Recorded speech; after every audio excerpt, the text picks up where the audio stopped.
Hello and welcome back to the Cozy Club, my friends. I am Cozy Gamer, and today is a special day, my friends, because we are launching the first ever new weekly series of FastPass, and I'm here with my man, CubsFanHan. Nice to have you on the show today, my friend. Cozy, you gotta say the slogan. The DSA FastPass, your FastPass to everything you need to know in DSA today. Love the slogan. What is a brand without a slogan, man? Am I right? Absolutely, absolutely. So we got the second half of the video is going to be on CubsFanHan YouTube channel. Go ahead and check that out. Subscribe to him. This is the first half, so you guys are going to be checking out these subjects on the side here. And to start, my friend, we are going to go over buffs and nerfs in this game. Yes. And I want to ask you, Cubs, are they handling these the right way in your opinion? Yeah, so I mean, it's a good question, and it's very nuanced. I mean, are they targeting the right changes? Are they balancing those changes right? Should they do it this much? I think are all of the things that I am considering when I look at this. I'm really happy to see them going after characters and factions that aren't necessarily connected to the top meta teams and making adjustments to them. They're showing me, at least, that they're actively concerned about balancing their game and not just making big balance changes, but making little tweaks here and there to keep the game balanced. So as far as that's concerned, I think they're nailing it. When it came to the spell buff or nerf, I was really happy about a lot of the changes they made. I think they probably should have taken a little more time to think about what they were doing to Blue Fairy Magic. I think that kind of goes without saying. They took one of the best spells in the game and made it absolutely useless. And then we all know how the refund situation became an absolute utter fiasco. And so as far as execution is concerned, I think they got a little bit of work to do on execution, but I'm happy to see that. It looks to me like their motives are in the right place, and so I'm pretty happy with it. Yeah, I agree. And then if you were to, with all of that, right, I'm going to put you on the spot too, my friend. Okay. If you could pick one character to buff and one to nerf, who would you choose? Okay, I'm nerfing, I'm nerfing Simba. That taunt is stupid. Especially mid-game, right? I mean, whew. It's stupid. Yeah, maybe late game, not so much. But every time I run into a good Simba, I'm just like, this isn't even, this is dumb. This is dumb. I'm doing 1 damage with everyone. Like, anyway, I don't like Simba. Buff-wise, I'm gonna buff my boy Darkwing Duck, man. Like, that guy should be meta. Yeah, I like it. I know you got some love for Darkwing. Absolutely. I would have probably picked, nerf. I think it's hard to nerf characters. I think maybe I would go with Dash. Maybe they would have to really be careful in what they did there. And then as far as a buff, I think I'm going to go, you know what? This is weird. I think I'm going to go with Pocahontas. I think they can make her kit fun. And I think she's got a lot working for her. So you want to paint with all the colors of the wind is what you're saying. Heck yeah, and now you can't paint with all the colors of wind. You just got like 2 colors right now. Yeah. Yes, indeed. That was cheesy. Let's move on to the next subject. Next subject. I want to ask you, we're going to talk about it later on your channel a little bit more, but content over characters. Now, Cub, I want to ask you, they're doing a great job getting the characters into this game, but as far as content, what modes would you like to see in this game? I know myself, if they could get kind of that Grand Arena Championship, kind of putting your squad versus one other. I mean, that's a good way to use the maximum of your roster, right? So how else can they do that? What modes are you looking for? You know, right now, I feel like this game is doing okay in PvP. And so if they brought in Grand Arena, which if you don't follow Galaxy of Heroes, Grand Arena is kind of like a guild v guild, only on an individual basis, where you program several teams and you fight against people one-on-one.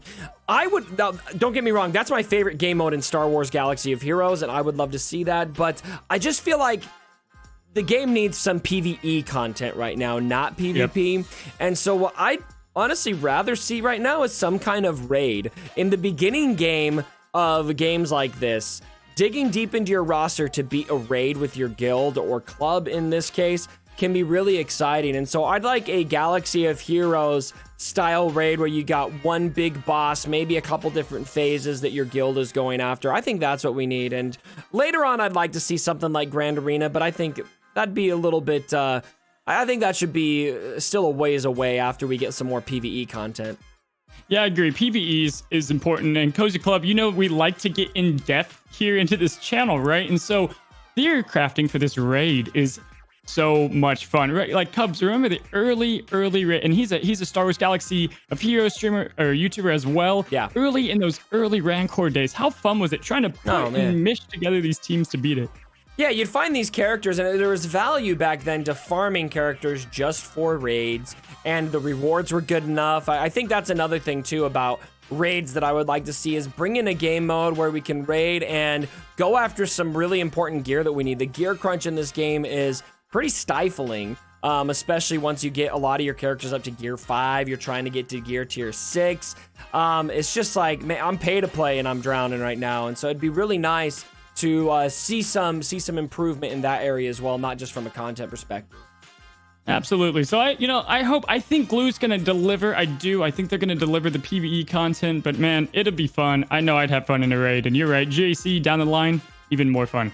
Yeah, and I think it'd be good. It'd be really good to show the community too. Like, I mean, you bring out these characters, and we're excited about the characters, but it starts to feel cash grabby the more characters you bring. Now, I think that they definitely went in the right direction with the Frozen event, dropping 4 characters into the stores that are free-to-play accessible now. And so I think that was, from a PR perspective, a great move. But the more that they just release character after character after character, it just feels like nothing but a cash cow at that point. And so I think they really need to show the community that they're invested in the enjoyment of the game, not just the monetization of the game. Because we all know that they're gonna need to monetize things. We respect that. If you're playing a game like this and you don't understand that, then you're probably not playing the right game. But there needs to be a balance in those things. Absolutely. And I think they're worlds ahead of other games in this category for providing that. We're gonna be talking about that on your channel in the free-to-play aspect. All right, so moving on to the next, and guys, we like to keep it fun. We're gonna keep it fun in the Fast Pass, and for the first game or so that I want to introduce to you, Cubs, we are going to do pick 3. So if you're gonna go ahead and throw that up, and the name of the game, Cubs, is you're gonna be able to pick 3 heroes you want to come to this game from this list, and the other 3, they never come. Oh, you're doing me dirty. Because I got some good mixed bag. To me, okay, I'll be upfront. The only person I could just leave off this list and be content with never coming is probably Baymax. And I'll tell you why. The reason why is because I play this game with my daughter, and she loves watching it. Like when I first got Elsa unlocked, she was freaking out watching me play with Elsa. So it's really fun to play this game with her.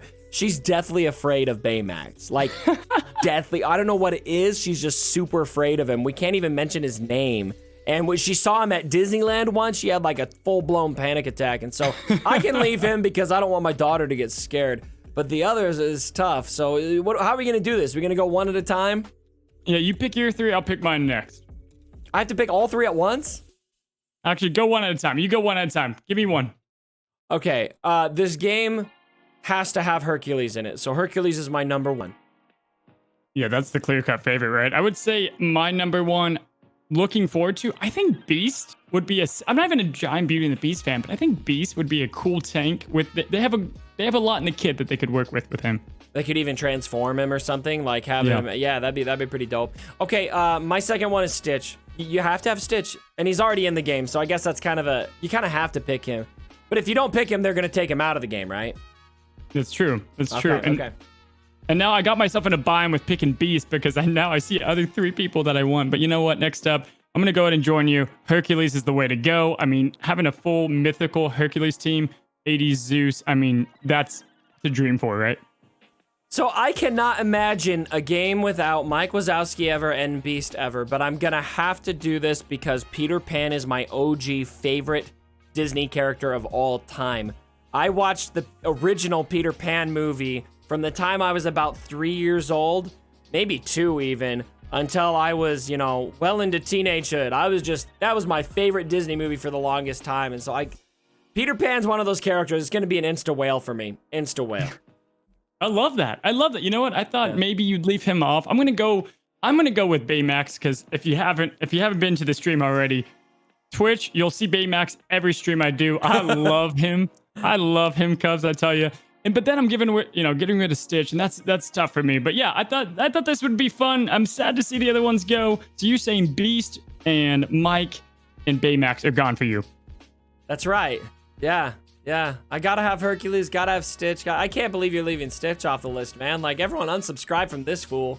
How do you not, have Stitch, brother? And I love Stitch. I have a shirt with Stitch on it. I think, you know what? Maybe because he's in the game that I'm already, I'm like forgetting that he's already based in the on the game rules of your game, they're taking him out, man. That's true. He's I might have to deleted. kill Beast. Beast might have to go. You know what? That's why the game's hard, and that's why I love it.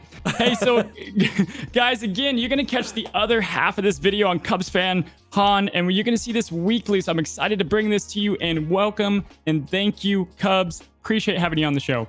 Dude, I am super stoked about this show. I love what you guys are doing over here. Everyone in the Cozy Club, thanks for supporting this guy. He's still really new at what he's doing, and he's just flying ahead of everyone else in the competition in terms of quality and production and everything. And so I just want to say I respect what you're doing, Cozy, and I'm honored that you'd be willing to do a show with me. I think this is awesome. I look forward to our Friday morning routine here.